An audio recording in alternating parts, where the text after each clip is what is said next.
Hello students, कैसे हैं आप। आइए आज हम अलंकार में यमक अलंकार के बारे में पढ़ने जा रहे हैं।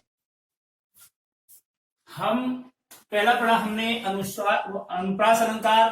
अब हम पढ़ेंगे दूसरा यमक अलंकार। यमक का शाब्दिक अर्थ होता है जोड़ा। क्या होता है? जोड़ा। तो यमक अलंकार में देखिए,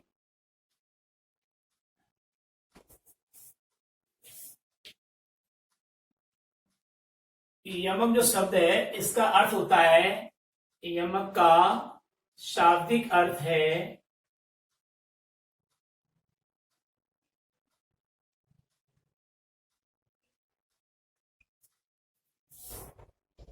जोड़ा या युग्म।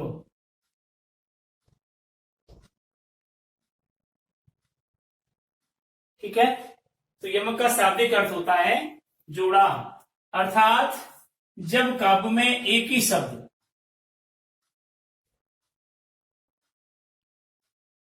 अर्थात जब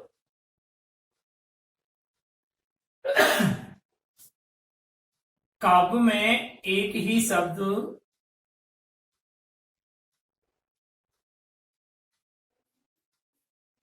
दो या दो से अधिक बार प्रयुक्त होता है,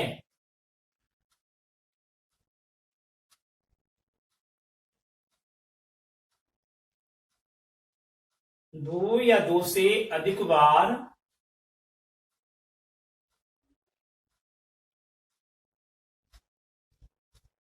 प्रयुक्त होता है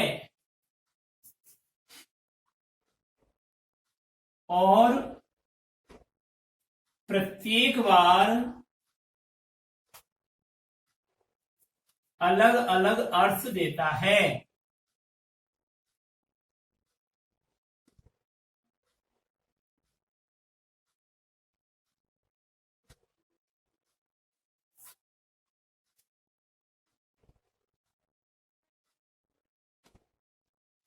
जब वाक्य में एक ही शब्द दो या दो से अधिक बार प्रयुक्त होता है और प्रत्येक बार अलग अलग या भिन्न भिन्न अर्थ प्रकट करता है तो उसे यमक अलंकार कहते हैं। उसे यमक अलंकार कहते हैं।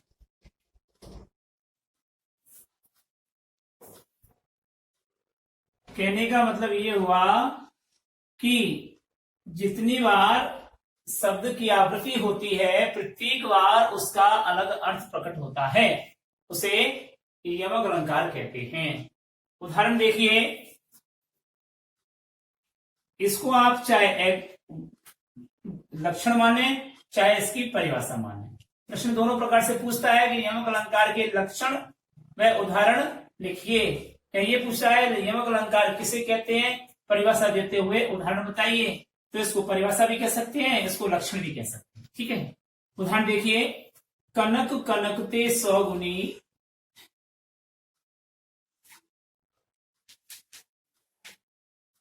कनकते सौगुनी माधवता अधिकार।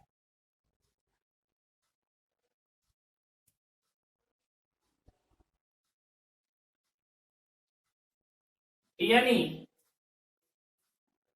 ये कनक का अर्थ होता है धतूरा, इस कनक का अर्थ होता है सोना। यानी एक कनक का, जैसे इसका मान लो सोना, इसका धतूरा, तो ये सोना इस धतूरे से 100 गुना अधिक नशा उत्पन्न करता है। तो ये कनक और कनक दोनों आए हैं, तो एक का अर्थ सोना होता है यानी गोल्ड, और एक का अर्थ होता है धतूरा। ठीक है, तो ये विषैला पदार्थ होता है। तो धतूरे को खाने पर नशा हो जाता है, आदमी बेहोश हो जाता है। तो ऐसे ही सोने को प्राप्त करने के बाद ही आदमी नशे में आ जाता है, यानी अपना होश खो देता है। दूसरा उदाहरण देखिए, काली घटा का घमंड घटा।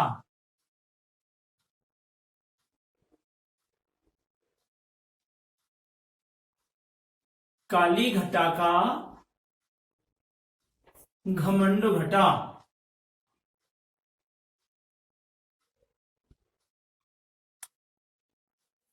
यानी कब? जब नव तारक वृंद सुगंत हुए। तारक अर्थात तारे, तारा समूह जब खिलने लगा तो काली काली घटाएं आसमान में छा रही थी, उनका घमंड नष्ट हो गया और वो नष्ट हो गई। तो यहाँ पर देखिए आपकी सर, यहाँ पर के घे घे बार बार आ रहा है, तो यहाँ अनुप्रास भी हो सकता है, बिल्कुल। लेकिन अनुप्रास अलंकार गौण होता है। अनुप्रास अलंकार, हर अलंकार में आपको अनुप्रास अलंकार की उत्पत्ति पाई जा सकती है, लेकिन अहम अलंकार कौन सा है वो तो आपको लिखना ही है। तो यहां पर घटा शब्द जो आया है, तो यहां काली घटा का मतलब होता है काले काले आसमान का समूह, और घटा का मतलब होता है कम हो जाना। ठीक है, तो ये घटा शब्द 2 बार आया है, इसलिए दोनों बार अलग अलग अर्थ प्रकट करता है, इसलिए यहां पर यमक अलंकार की व्युत्पत्ति है। अगला है माला फेरत युग होया।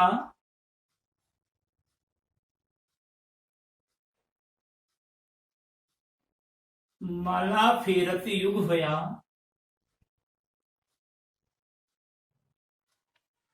माला फेरत युग होया, फिरान मन का फेर। फिरान मन का फेर। कर का मन का डार दे।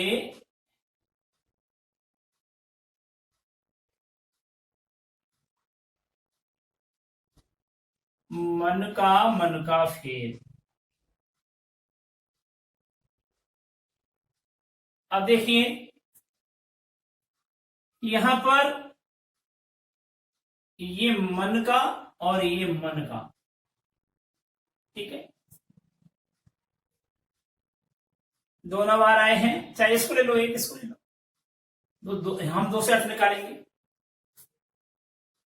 कि माला फेरते हुए, ईश्वर का स्मरण करते हुए, माला जाप करते हुए एक युग व्यतीत हो चुका, लेकिन अभी भी मन का फेर अर्थात अभी भी हृदय में उत्पन्न होने वाली कपटपूर्ण व्यवहार नहीं हटा है, नहीं फिरा है, नहीं बदला है।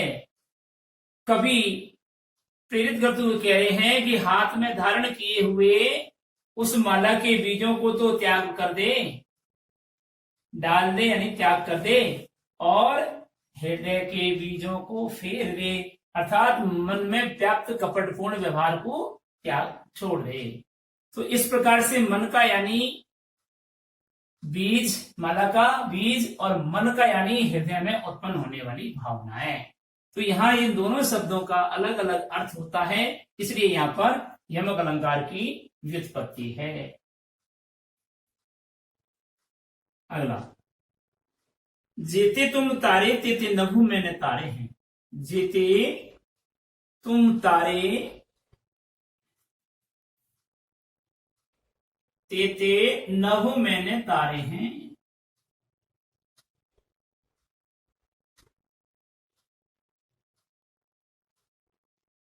अब यहां तारे शब्द 2 बार आया है, दोनों का अलग अलग अर्थ निकल रहा है।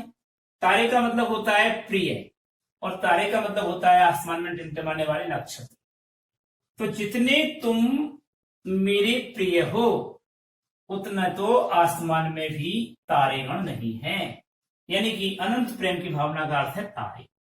तो यहां पर यमक अलंकार है, दोनों बार आए हैं, दोनों बार अलग अलग इसका अर्थ हुआ है। या मुरली मुरलीधर की,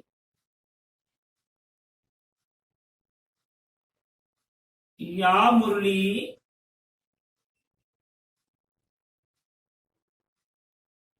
मुरलीधर की अधरान धरी अधरान धरूंगी।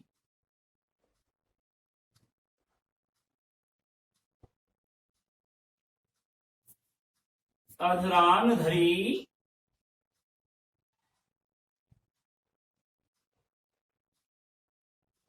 अधरान धरूंगी। एक गोपी अपनी सखी से कहती है कि वह मुरलीधर की उस मुरली को जो उन्होंने अपने ओठों पर धारण की थी उसे मैं अपने अधरान में धरूंगी, मैं अपने होठों पर नहीं धारण करूंगी। तो अधरान और ये अधरान, तो यहां पर हो गया होठों पर और यहां पर हो गया होठों पर नहीं, अलग अलग अर्थ हो गया। इसलिए यहां पर यमक अलंकार की व्युत्पत्ति होती है। आगे देखिए, एक 3 बेर खाती थी, वो 3 बेर खाती हैं।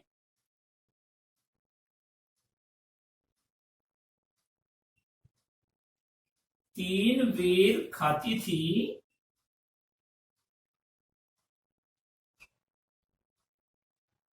वे 3 बेर खाती हैं।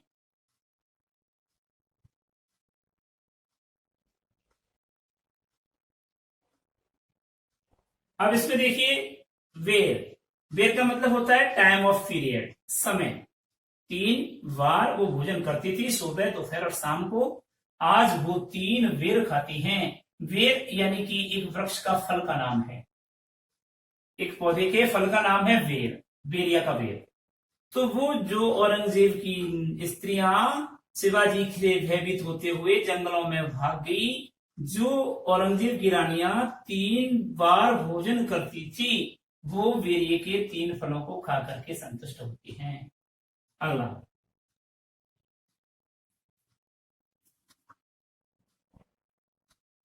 नगन जड़ाती थी, वे नगन जड़ाती हैं।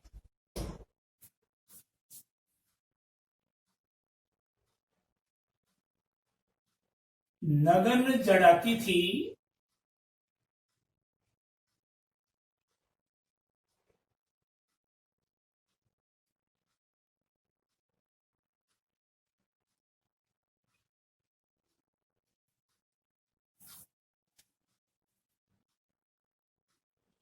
बीजन डुलाती थी, वे बीजन डुलाती हैं। अलग अलग दे सकते हो इनका अर्थ।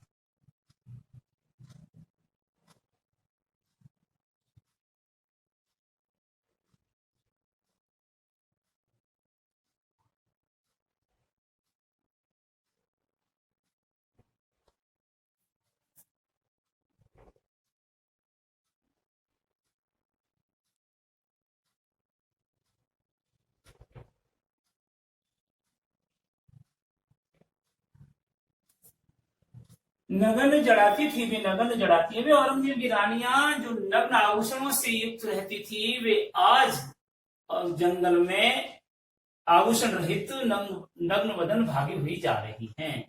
बीजन डुलाती थी, वे बीजन डुलाती हैं। बीजनी, बीजन राजा महाराजाओं की जो रानियां हैं, उनके लिए दासियां, उनके लिए बीजन डुलाती रहती थी, बड़े बड़े पंखों को झुलाती रहती थी। आज वे स्वयं पत्ते के पंखों से हवा करती हुई स्वयं बीजनी हिला रही हैं। इस प्रकार से ये यमक अलंकार यहां पर समाप्त होता है। अब हम अगले अलंकार के लिए जाते हैं, वह है श्रेयस अलंकार।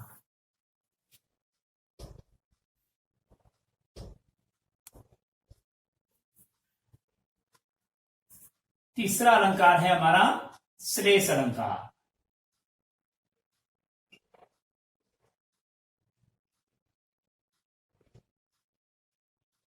श्लेष का अर्थ होता है चिपकना।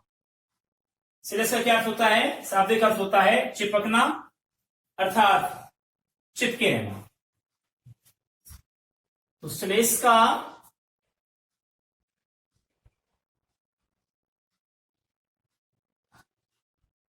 अर्थ है चिपकना।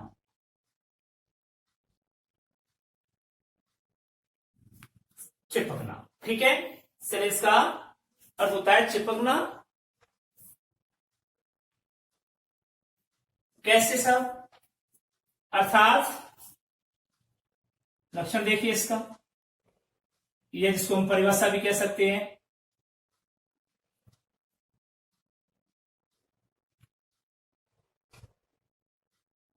एक अर्थ से अनेक अर्थ का चिपकना, अर्थात एक अर्थ से अनेक अर्थ की व्युत्पत्ति होना। तो देखिए, काव्य में जहां एक शब्द से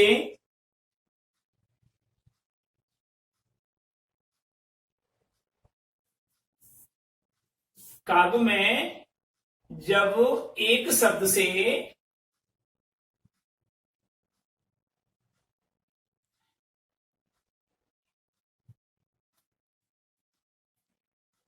दो या दो से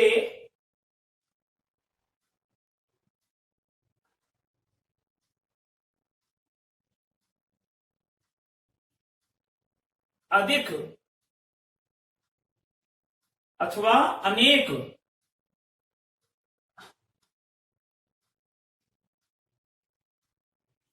अथवा अनेक अर्थभाव निकलते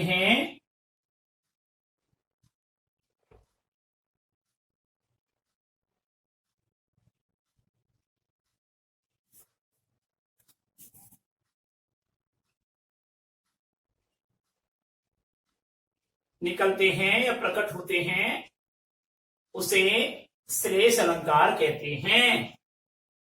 उसे श्लेष अलंकार कहते हैं।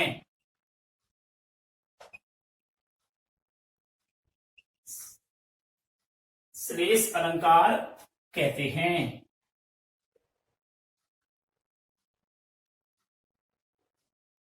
अर्थात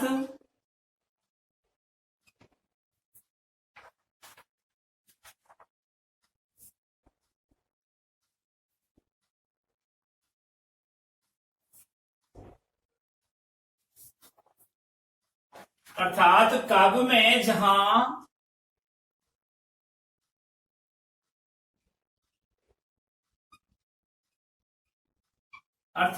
काव्य में जहां एक ही शब्द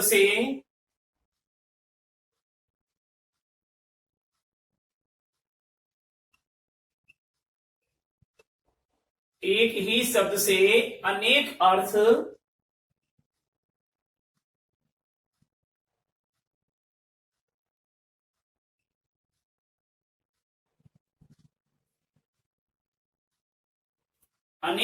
प्रकट होकर चमत्कार की अनुभूति कराते हैं।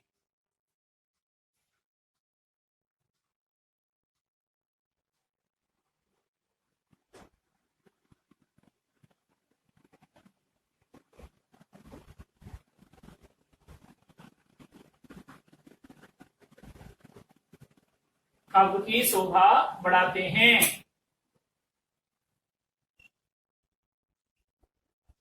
उसे श्लेष अलंकार कहते हैं।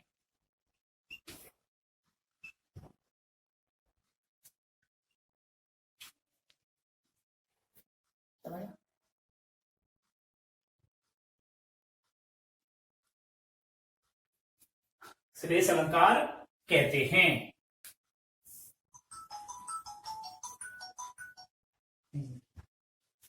एग्जाम्पल,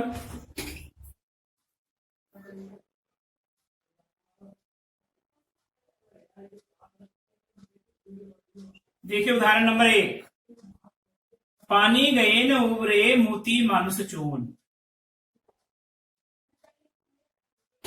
पानी गए न उबरे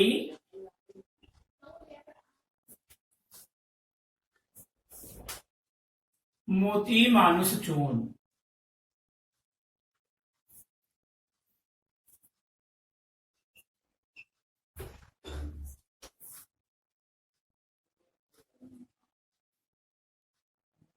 ये तद्भव है मानुष शब्द। आप ये मत करना सर मानुष शब्द गलत लिख दिया, तद्भव है, कविताओं में ऐसा लिखा जाएगा। ठीक है, तो पानी शब्द एक बार आया है। पानी के अनेक अर्थ निकल रहे हैं। मोती के लिए चमक, मनुष्य के लिए लज्जा और सून के लिए जल। तो पानी गए न उबरे, पानी के निकल जाने पर न तो मोती में चमक रहती, न मनुष्य की लज्जा रहती, और न ही आटे के लिए जल मिलता। दूसरा इसका जो उदाहरण है वो देखिए, मधुबन को ढूंढत फिरे,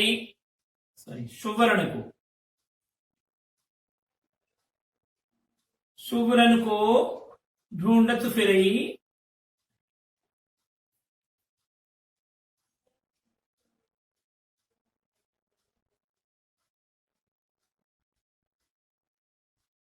कवि व्यभिचारी चोर।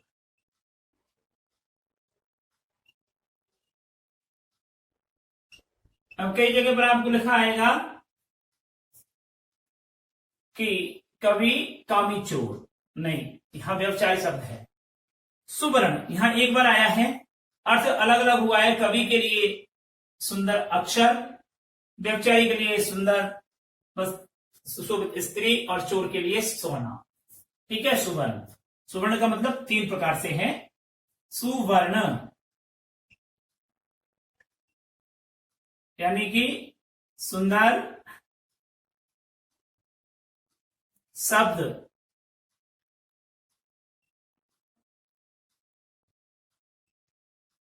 और सुवर्ण यानी कि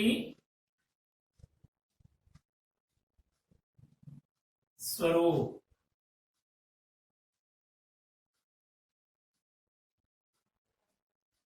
स्त्री, और स्वर्ण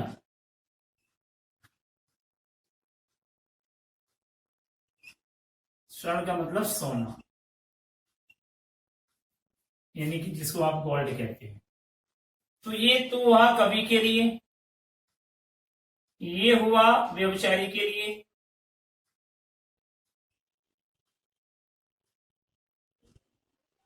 और ये हुआ चोर के लिए। ठीक है, यानी कि इसका स्वर्ण का मतलब सोना, गोल्ड, और ये हुआ चोर के लिए। तो इस प्रकार से सुवर्ण को ढूंढत फिरई, कवि, कामी, चोर। अगला है इसका उदाहरण।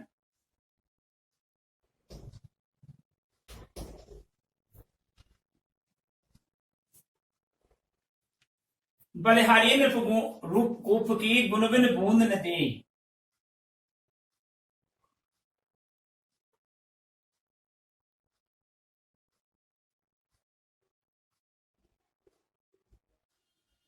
बलिहारी नृपकूप की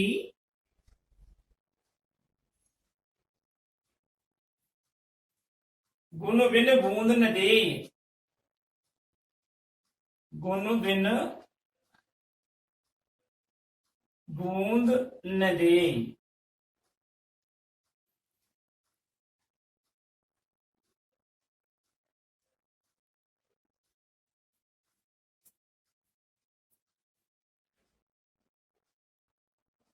मैं ऐसे राजा की बलिहारी जाता हूं जो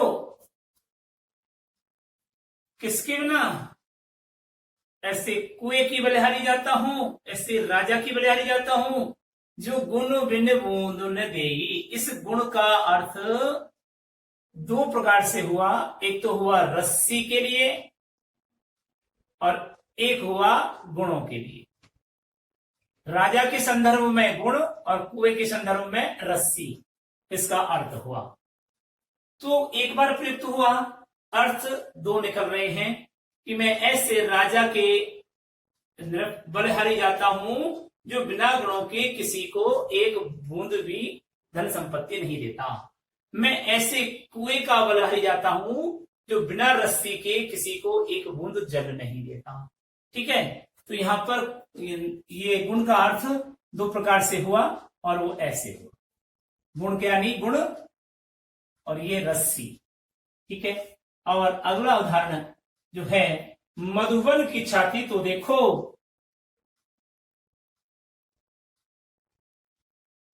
मधुबन की छाती तो देखो,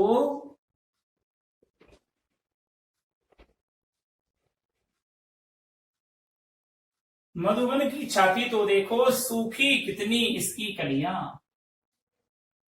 सूखी कितनी इसकी कलियां। ये एक ही लाइन में भी आ सकता था, मैंने तोड़ दिया। तो यहां पर देखिए, ये कलियां शब्द 2 प्रकार से है। एक बार प्रयुक्त हुआ, लेकिन अर्थ इसके 2 निकलते हैं। ठीक है, मधुबन शब्द एक बार प्रयुक्त हुआ, अर्थ इसके 2 निकलते हैं। तो मधुबन का अर्थ होता है, एक का अर्थ होता है कृष्ण, और एक का अर्थ होता है मथुरा या मधुर उपवन। मधुर उपवन है वो है मथुरा, है ना।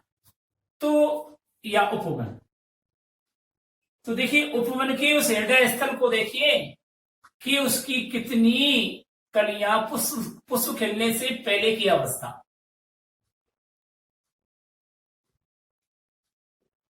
पुष्प खिलने से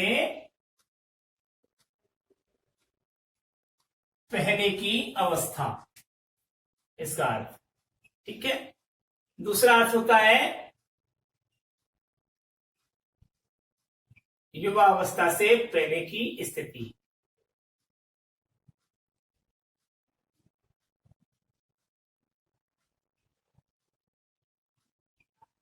पूर्व की आयु।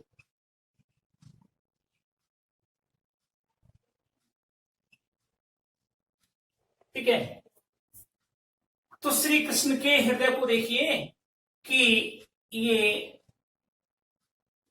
गोपी रूपी कलियां सूख चुकी हैं। तो यहां पर ये मधुवन और कलियां, इन दोनों के अलग अलग अर्थ हैं। एक बार प्रयुक्त हुआ है, दो अर्थ निकल रहे हैं। ऐसे ही एक दूसरा उदाहरण और है।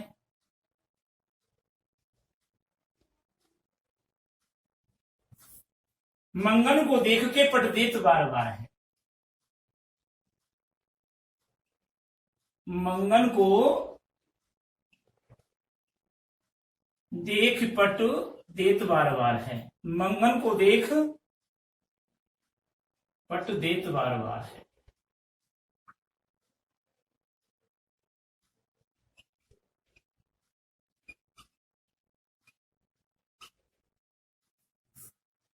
यानी भिखारी को देखकर दरवाजा बार बार लगा देती है। तो इसके दो अर्थ निकले। एक अर्थ निकला द्वार या किवाड़, ठीक है, और दूसरा अर्थ निकला